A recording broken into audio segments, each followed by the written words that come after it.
বিবাহৰ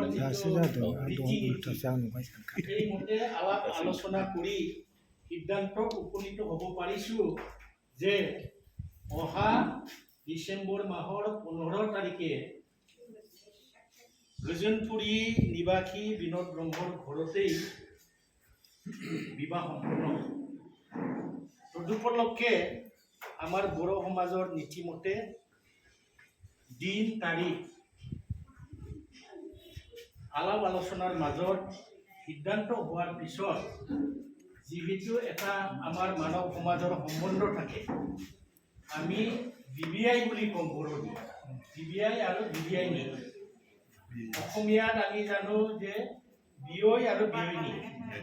এই সম্বন্ধটো যিহেতু আমাৰ আজি আলোচনা মৰ্মে বিয়া দৰা কইনাৰ হেৰিটো আলোচনা কৰি তেওঁলোকৰ মতামত লৈ সিদ্ধান্ত ল'লোঁ আৰু এটা লিখিত আকাৰে আমি এগ্ৰিমেণ্ট এতিয়া লিখি আছে, এইটো চহী কৰিম। তাৰ আগে আগে আমি সম্বন্ধটো গঢ়ি ল'ব বিচাৰিছোঁ।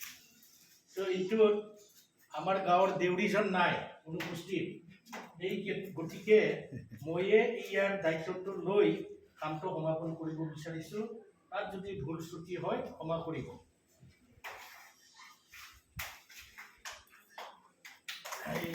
নিয়মতে শান্তি পানী দি শুদ্ধ কৰি ল'ব লাগে বোলে।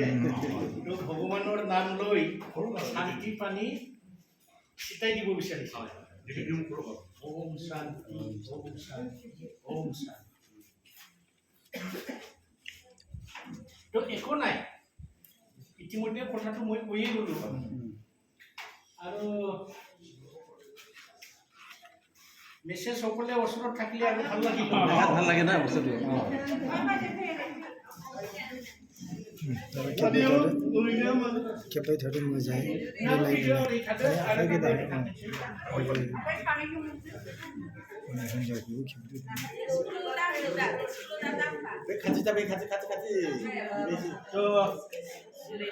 শ্ৰদ্ধাৰ আমাৰ উপস্থিত ৰাইজ, ইতিমধ্যে মই এড্ৰেছিংটো আগতে দৰকাৰ নাই। দুয়োসকলে সপত্নীক মুৰব্বীসকলে ইয়াত আছে, উপস্থিত আছে। আমি ইয়াত এই সম্বন্ধ গঢ়িবৰ বাবে সামাজিকভাৱে আলোচনাটো হৈয়ে গ'ল।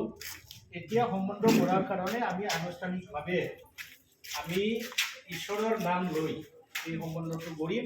ইয়াত আমি ব্ৰহ্ম অৰ্থাৎ যিটো আমি জেৱাৰী বুলি কওঁ, এই ব্ৰহ্মক আমি সাক্ষী ৰাখি সমাজৰ নীতিমতে ইয়াত তামোল পাণ সন্মানাৰ্থে আসন বহুৱাই আৰু এখন এখন আৰণাই আৰু এখন কলপাতটো কি কয়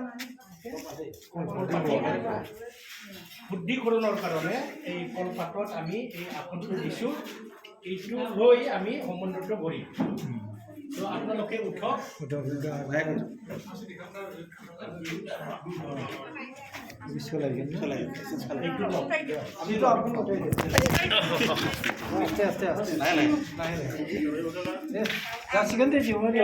আপোনালোকে